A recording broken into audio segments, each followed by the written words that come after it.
What's up, everyone? Tyler Tamboline here, a.k.a. Toe Tag and Tambo, here for the NFL season. It's finally here. We're back. We're ready to go. We've been waiting a long time for this. I know everybody's extremely excited. Tonight, certainly going to be talking a lot as far as Showdown is concerned, both DraftKings, FanDuel, your captain picks, some strategy, rules, lineup HQ. Before we get started, I want to bring in my other co-host here, Mr. Justin Carlucci at the J Carlucci. What's going on, brother? How you doing?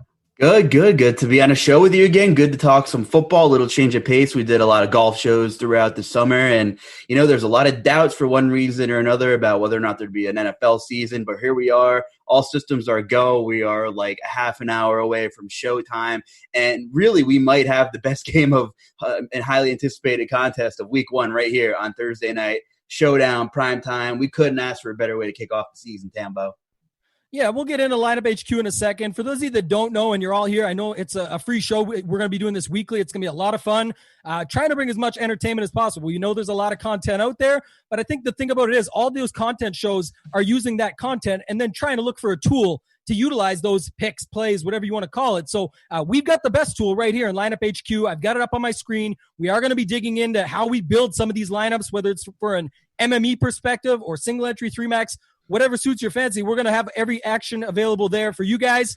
But one thing, like you just mentioned, Justin, I want to talk about right quick is, like you said, sort of uncharted territory. No preseason, right? I think that brings a lot into play, and we're going to have a lot of other content on RotoGrinders that you guys can check out. I'll talk about the link. I know producer Devin's going to drop it in the chat for you guys. There is a promotion from our video here. If you guys like what you see, you want to join on board, get on with Lineup HQ, definitely want to check it out. But what's your thoughts on the no preseason thing? Because that's going to matter not just for tonight in this highly anticipated game, but going into the weekend as well with the week one slate and everything else we have going on over here at RotoGrinders. The beautiful thing about Showdown is, and single game slates here, is you can get creative. You can use your imagination. You can make correlations and tie them together, and we'll talk about strategy in a little while. There's a chance that timing is off. There is no substitute for real in-game situations. You can do your scrimmages against the same guys you've been going up against in camp, but a lot of new pieces on that Houston side of the ball. And throughout the NFL, a lot of personnel changes. I think we had only 2 or 3 over-unders over 50 out of all the games this week, which isn't a lot. A lot of them in the 40s, some in the high 30s, like the Bills and the Jets. So I think you could see some sloppy football. I think you could see some volatility out of a lot of defenses. Just throwing it out there, I'm willing to kind of broaden my pool for team defense and fantasy this week because you might see some sloppy football. And when you have speed receivers, and there's a lot of speed in this Thursday night game, I'm a little concerned about some of the timing between the quarterbacks and the wide receivers. It could be very interesting, and you really have to use your own judgment calls here when you create your lineups. Yeah, and I think especially for this particular slate, I know we'll talk some strategy. Obviously, with it being a live up before lock show, we've got our own lineups in play. We know you guys are building lineups on the fly as we go. We're going to try and give you as much information as possible to help you with that. But I think some of the stuff you just talked about is kind of, perfect for what we're about to go into. Is this is particularly the week where it's going to be probably the most volatile. Every showdown slate is volatile. Every showdown slate has so many things that go on that you're going to have to just see, and you'll go, oh, I didn't have that guy. I didn't have that guy, right. Whatever it might be. We're going to try and work around that. But let's hop into the tool. For me, the big thing right out of the gate is I want to get this pool down. So you're in lineup HQ. You've got all 108 players. We're going to get into the plays that we're on. That's, we've got 40 minutes. We're going to be right with you up until lock. But I'm going to get rid of, there's the backup quarterback thing that people always joke about on Twitter. I'm not going to be doing any of that, but we are going to talk about some of the others. So if you see me in the tool here, I'm just going by position at the top. There's quarterback, running back, wide receiver, tight end, defense, kicker, etc. And I'm just going through organizing by fantasy point and going down to make sure that anybody that I'm Xing out doesn't have any points attached. I'll go to it in a second. One thing I always want to talk about with you guys as well, I think it's important, is going to be the inactives. I don't know how many of you like me. I'm a little bit crazier when it comes to Showdown. I certainly spread it out, but I think a lot of people were going to, skip out on Ricky Seals-Jones. He ended up being inactive. I was going to try him out, though. So right before we came on, I had to edit just a couple of lineups, but I did want you guys to see this here. So this is sort of the running backs that we have a projection in for. I'll go over to wide receiver. We'll get into the actual plays in a second. I'm going to shut down everybody because what you don't want, especially when using a tool like this, is one, you don't want to have anybody that's not in the game, the obvious. Two, you want to see some of the guys that maybe stand out, like Kike Kute just got his projection pulled. He was actually projected to have some ownership. He's inactive. So that's one of the guys I wanted to bring up. It would have been someone where, people do get a little bit cute on these slates. They're going to try and play some of these outside plays and for the right reasons. We just talked about the volatility. Going to get rid of all those guys. DeAndre Carter is active. Again, these aren't guys I'm going to be heavy on, but I just want to make sure you guys know why I'm leaving them in there. I believe Yelder isn't active. I have my inactives up here somewhere. Just want to see. He's not, it doesn't show, but he's not going to have a projection. So Jordan Thomas didn't make the team. We'll talk about a guy that did, Nick Kaiser, here at the bottom. Defense is the same. Kicker's the same. All right, so Justin, let's open it up with this. Talk to me a little bit just about your borderline base strategy going in. We're not going to spend a ton of time making it a strategy show. We want to make it very, make it around what we're talking about tonight directly. But tell me about your strategy going in, how many lineups you're playing, and how you sort of apply things when it comes to Showdown in general.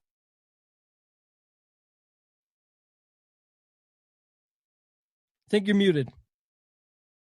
Knocking off the rust. Yeah, so tonight I'm playing the Millie. I'm playing a ton of lineups there. Obviously, there's a bunch of different directions this game could go. You have to make some stands and you have to cut down that player pool, especially when you're picking captains, because you want to have an edge and you want to. It's obviously a gamble, but for me, I have a limited number of captains in my 150 lineups in the Millie. But like you said, this game's going to be super volatile here. So obviously you're looking at 9.5 point favorites now. Kansas City, one of the bigger spreads on the slate, if not the biggest, not sure off the top of my head in terms of week one. So obviously you start with Mahomes, and you're looking at these individual matchups on the outside. There's a lot of speed in Kansas City. And the big thing is everybody in Kansas City is healthy in week one, right? Sammy Watkins is a full go, and that's not usually the case. Mecole Hardman, another burner, who people are expecting to take the leap. I know he's down on the depth chart a little farther there. The thing is, it's not like the NBA. You don't know what really the defense is going to throw at you. NBA is pick and roll and iso ball. In the NFL, you can, different defensive coaches sometimes choose to take different offensive threats away. It just seems like no matter who Houston takes away from Kansas City, the other, big pass catcher seems to hurt them. We saw in the playoffs that Travis Kelce just kept chunking Houston. Because if you go back and look at the tape, they were playing Tyreek Hill way off the line of scrimmage, way off. So, they just didn't want to give up the deep ball, and they were just giving, Kelce the chunk yardage there. So you really got to put some correlations together here. I don't think Mahomes is going to have a problem at all slinging the ball around against this Houston team who has just lost so many high-profile players over the last couple of years, and they're kind of a shell of what their identity used to be. So, I'm looking at guys like Vernon Hargreaves on the outside who, if you've been playing DFS for the last couple of years, you always target him, whatever team he's on. So I do like Mahomes a lot, and, you're worried about someone catching 2 touchdowns. There's a chance Mahomes throws like 4 tonight because the Chiefs, this is a team that have the continuity. They've all played together, and they got even better with a rookie running back who's going to be in the cards tonight too, Tambo. Yeah, we're going to get to CEH here in a little bit. I think, one thing, I'll just give my perspective on it because I'm sort of the same in that sense. I'm all about taking the stands, depending on how many lineups you play. Now, for me, I'm playing 150 lineups, so I'm actually like, more, not necessarily just a full hedge, but I do like to cover a lot of angles. One thing I would say, and I've talked about this in golf in the past, if you guys check out my content there, is around building lineups in sets. So I might do 25 lineups for this outcome of a game. I might do 25. Now, that's if I see as many outcomes. For tonight, I don't really see a lot of outcomes. I see, Kansas City smashing. I see the game, going a little bit back and forth where you could see them sort of stick within a touchdown to 2 touchdowns, and that's a possibility. And then there is the outside chance that, again, maybe Kansas City's rusty. This is the one that I would play less of. So maybe I'm in a spot where it's, 50-50, 25-25, and I'm building my lineups around that. But make sure when you're doing your sets, you're telling a story with your lineup. And we do have all the build rules here to be able to do that. The player groups. I want to talk about player groups right away. Like we're going to talk about the plays. Everyone knows who's on the slate, I think, as far as quarterbacks, running backs, wide receivers. If you don't and haven't used Lineup HQ before, you can scroll through. Not only are the fantasy points here, you can sort it by that. Projected ownership, which is huge, right? You've got that built right in. Mm-hmm. And then if you want to take a look at projected points per dollar, basically the points divided by the salary, and say, okay, a guy like Darrell Williams, who we're going to get to at 1.8K, we're only projecting him for 6.65, but at 1.8K, and the price and the points division, the 3.7 points per dollar, is saying he's one of the best, if not the best, points per dollar plays on the slate. but that comes with a $1,800 play being almost 30% owned. So you got to pick and choose your spots. We'll get into that.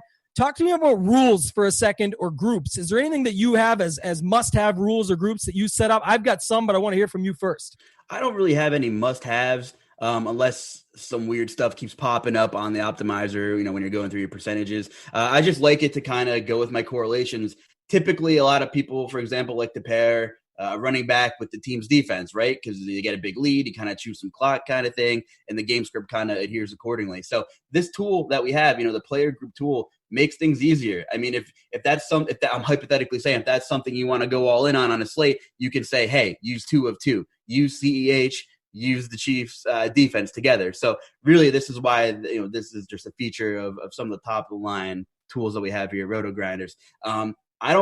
Specifically tonight, I don't have anything that I kind of went 100% on in terms of rules or player combinations here. Obviously, you want to, if you're playing a lot of Mahomes captains, you want to pair him with at least one pass catcher, probably right. 2 kind of thing. So that's probably as far as I went in terms of player correlations with the build rules. Yeah, I look at a couple of things. That's certainly one of them. I think that's important. You've seen lineups get there with the wide receiver 1 from the opposing team and then not be with their quarterback. We've seen it happen. I think it was in the Super Bowl with the Patriots last year. Not the most previous year, the one before that. I think it was Edelman was on the winning team. But one spot I do look at, and I saw some guys mention it in chat already with Fells and Akins, and Houston's got all these catchers. Even Kale Waring, this guy here down at I think he's $600. Yeah, $600. I think any of those guys would be interesting, especially when you've got 100 plus lineups or even 20 plus lineups. You want to get a little bit unique. But for me, I would be going, and this is how you can use the player groups tool. And in your group, you just want to put in, so Waring, Fells, and Akins.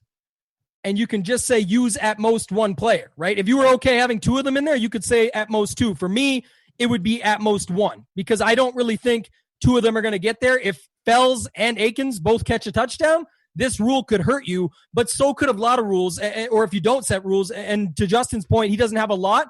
I'm not setting a bunch, but there is some certain ones like that I like. You could get more aggressive. I've seen some stats, and there's not very many games where Kelsey and Tyreek Hill actually end up being on the optimal together in these single game slates where they've played together. Correct. And this is sort of an idea where you could see, if you wanted to get aggressive, you could have something like a Kelsey Hill, because with the value plays, much like a Darrell Williams, who's going to be pretty popular tonight, and for the right reason, most likely. They already talked about how CH and him are going to share some of the work. Mm-hmm. We've talked about no preseason. We've talked about coming off of coronavirus and everything with the shutdown of all the sports world, and now it's just coming back together that people are going to be, and teams are going to be more precautionary. What are your thoughts about it when it comes to the running back position? Let's hop into it there. We know the quarterbacks. We talked about that. Let's talk about running back for a second. You mentioned CEH. Give me your spiel on him, and then what about using him and Williams together, or what's your thoughts on the overall process? I think you could. There's just a million ways this game could go. If you think KC's gonna go crazy, I mean, if they're up 2-3 scores early, they're gonna run the football. So it's, you're gonna get the rookie some work. You want to get him involved early. Everybody has a little bit of that Kareem Hunt deja vu from 2017 stuck in their brain there. But just looking at some player props, they're saying 13.5 carries for CEH, and the betting favorite is under right now. So that's a little bit concerning when I'm looking at him. I mean, the kid, they want to get him involved early and get him comfortable. And let's face it, this is a dimension that this Chiefs team just hasn't had since Kareem Hunt. I was scrolling through some box scores last year, and there was 4 out of 16 regular season games where the Chiefs had either 15 carries with 1 ball carrier or 100 yards. I mean, let's face it, most teams have 15 carries every week. And either a 100-yard carrier or 15 carries that only happen in 25% of the games. This is a dimension that this team is going to be even more lethal with. It's kind of scary. They don't want Mahomes slinging the ball 45, 50 times a game. They need somebody reliable there, and I think this kid's the perfect fit. I mean, it's super scary. How often do we see a rookie running back going in like the top 10 draft picks of everybody's annual league draft here? Tonight, it is a little strange with no preseason. It's the kid's first game. I think Darrell Williams is going to get some work. I'm not sure how efficient he's going to be, but you can definitely make a case to play him in more of a stars and scrubs build. Yeah, I'm with you there. I think it comes down to like I said, what your style of build is in the lineups, especially where I've got the Kansas City blowout, or you want to call it like an onslaught. You have to use at least one Houston guy, but you can use 5 Chiefs and put one Houston guy in there. And I think you'd be fine if you wanted to start with something like CEH at captain and then have Williams in your flex. And then it's up to you how you want to, put in guys after that. We'll get to some more plays here in a second, but just saying that would be a scenario where you'd be looking at the lineup as if, and I'll just build it. It's another cool tool with Lineup HQ is you can pull the sidebar over and sort of build it up from there. So let me just swap it over here. We're going to put CEH. Oops. Just going to hop over here. Put him in as the captain, right? And then you hop back over. We just talked about Williams. I'm going to put him in. You can see right here, look, you've used what you've used for salary, how many fantasy points they're saying that we've got projected for them to score. Remaining salary, 35,000, and you get your average. So then you can sort of see how you build. So let's say we were building this lineup for that theory that I just talked about, right? You've got those guys in there. Talk to me about how that game flow looks. Now, do you want to go down to talk about defense and kicker, or do you want to move to the wide receiver department? Your call, man. Dealer's choice. I guess we could roll defense and kicker. Obviously, if you're going to roll both those running backs out, I wouldn't mind throwing in a defense there too, because you're obviously predicting that game flow, that game script, whatever you want to call it, is that the Chiefs are probably going to have a get out to a quick lead, 1 or 2 scores. I think it's kind of just like expect the unexpected tonight. I mean, we could see some sloppy football. Maybe the defense picks up a fumble and runs it back, and it's 14-0 already, and you're already worried about how much is Mahomes going to throw the ball kind of thing. This game could go in a lot of different directions, but if you're playing both running backs, I do like the idea of playing a defense and the kicker too. I mean, if the Chiefs get out to a big lead and they're playing kind of conservative in the third quarter and they don't want to make any stupid mistakes and extend that lead. I mean, they're going to be in the red zone. They're going to be well within Butker's range multiple times tonight, right? So I think maybe oftentimes people overlook the kicker in showdowns because it's not sexy. I mean, let's face it, in our redraft annual leagues, the kicker goes in the last round. Some people don't even draft them. So you're thinking, why is the kicker important in showdown? Well, you're scrolling down the list and you're looking at your Fells and your Aikens and your Mecole Hardmans who are volatile and so on and so forth. Well, if Butker kicks 2 field goals and has 4 extra points, it's probably going to outscore 80% of those guys that we just named. And that's a great point. We're speaking the same language here, and I'm with you. So, to your point, just looking at this build, and this is what I'm trying to break it down, as if we were building for this scenario. I'm loving these guys. I'm not going to tell you guys something I'm not playing myself. I'm in on this combination. We already know running back and DST can be a correlation. The other idea would be that, that offensive line for already, I'm a little worried about O-lines going all over the place, but talking about back to this no preseason, what were they really doing during the shutdown of all sports and whatnot? Were they on their couch? Were they doing less in the gym? I know myself like to work out, but I was doing less in the gym because I wasn't really going. I was doing stuff from home. So I'm not sure they've got more access than us, but they're either way, here nor there. The offensive line for the Houston Texans has never been their thing, right? We always talk about how Watson just gets beat for these, just gets crushed. If he just had a better O-line is all we say. But if these guys get out ahead early, let's say CEH scores an early touchdown, maybe they get a pick. So I'm throwing the D in, and then CEH gets a second touchdown. They're already up 14-0. We've already got the D and him. Now Williams is going to get mixed in more because not only does CEH have a game going, but they're already up. They're going to be able to share things around. Let's take our time. Let's take some breath. No defense tonight, the chat says. Yeah, I know we don't want to see any. I'm explaining this can definitely still go the way. We've seen games with 80-point totals. I think it was the Rams and the Saints had that huge game over in Mexico City, and they ended. I think both defenses ended up being like 12 points or something like that because the game just never ended. And there was even another score near the end of that game. To your point, another guy I really like is Butker, because let's say the same concept of this lineup is, let's say that this carries on in the second half. Maybe they don't push it as much. Maybe they don't need to go for it as often. They're going to try and score. I'm not saying they're not going to try and score points and put them up on the board, but let's say the lead extends to 21 and some of their drives just fall short. Well, there's too much time left on the clock. They still need to kick the field goal. They're not just going to turn the ball over or go for it. So I don't mind that. The one thing I'd want to show off here, and that's why I really love this tool for you guys. Again, we mentioned it before. The link is in there if you guys want to go sign up and have access to this tool. I can't recommend it enough. When you sign up, it's not just for football. There's a lot of other sports. Like, Justin mentioned, I'm doing a lot of golf stuff. That's still ongoing. The season ended 2 days later, pick back up. We use this every week. I do a show on Wednesday for golf. But Lineup HQ is the tool you want to use. All the other showdown shows you're watching out there tonight or seeing presented are great shows, but they're presenting content that still need a tool behind it, and a lot of them are coming over and using this tool. So I just want to show off one thing quickly, because what will happen is a lot of people will go back here, get Deshaun Watson in, see that they've got $16,000 left, and get scared. So what's your opinion on this as far as how much salary you can leave on the table when it comes to a single game showdown like this? Dude, I mean, you can leave that amount. It's if you're playing large field G, I think it depends on the entry and the tournament. I guess you're playing. What kind of contest are you playing? Are you playing in the Millia against a bajillion people? You can leave that amount of money on the table and feel good about it. Are you playing single entry, higher stakes? Are you playing the $100 SE with 400 people? No, you want to play something with probably a little higher floor kind of thing.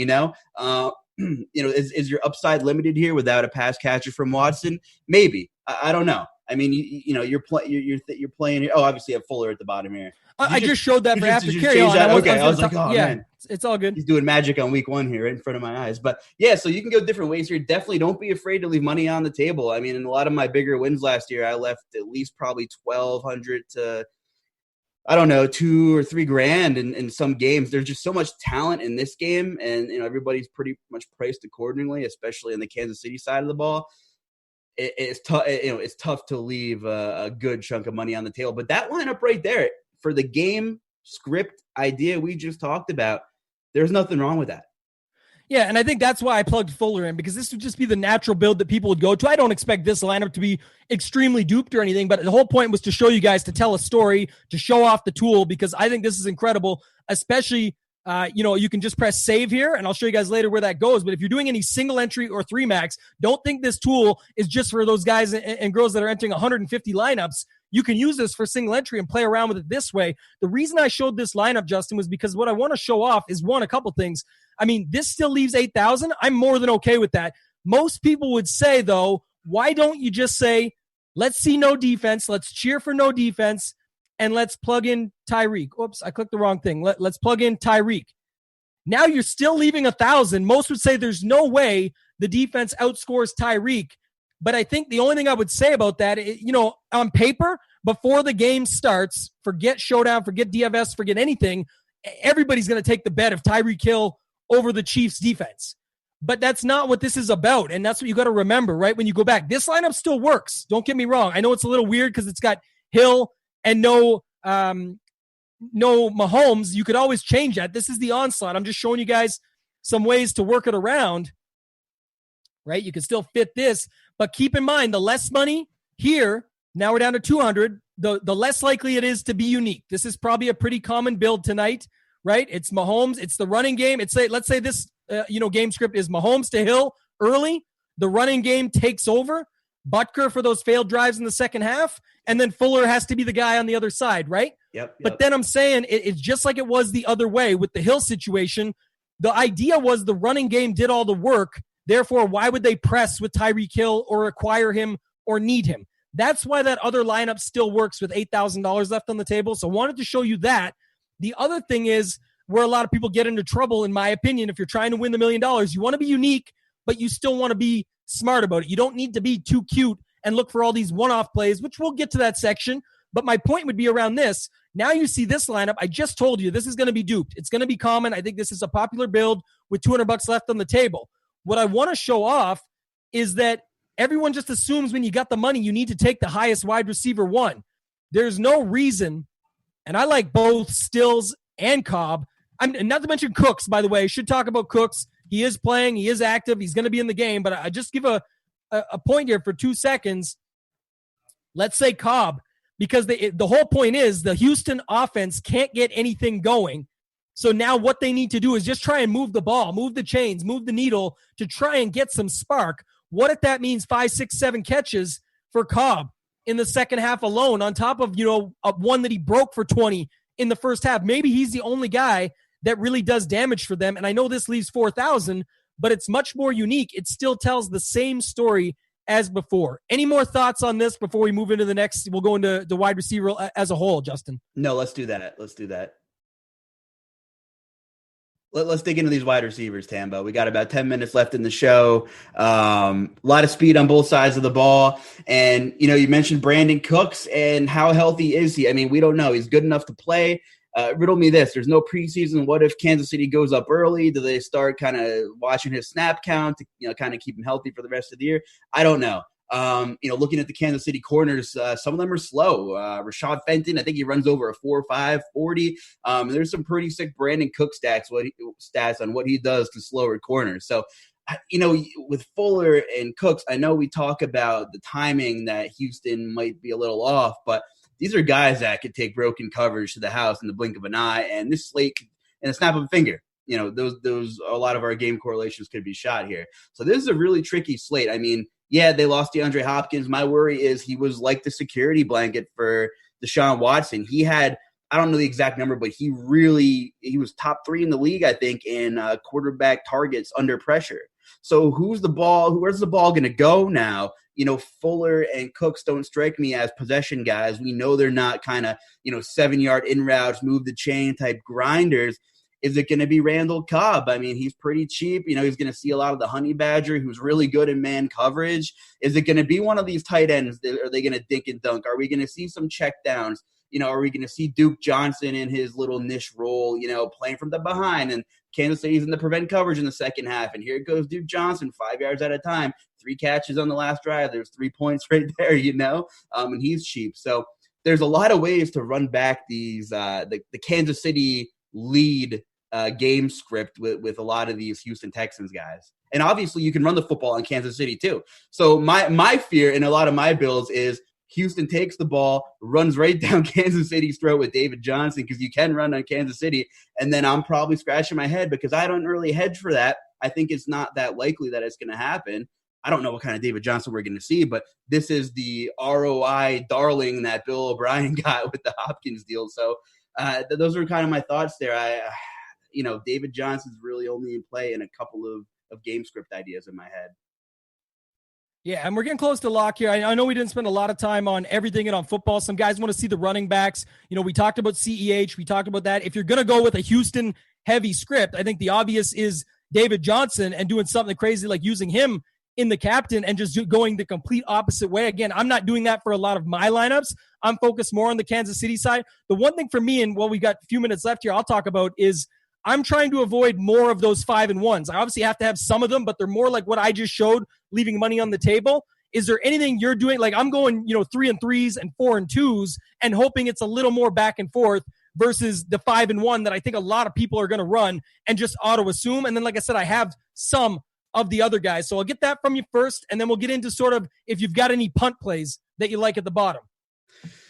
Yeah, I mean, I don't love it, but Kenny Stills just kind of always finds a way to be relevant, right? So maybe Cooks isn't 100%. I mean, we really haven't seen a lot of reports here, but I think he could be interesting in large field GPPs. I don't think anybody's going to have him either. But yeah, you mentioned some of those tight ends on the Houston side of the ball. Someone's got to be that 6-7 yard security blanket. When Watson's running for his life, and I'm not sure who that's going to be.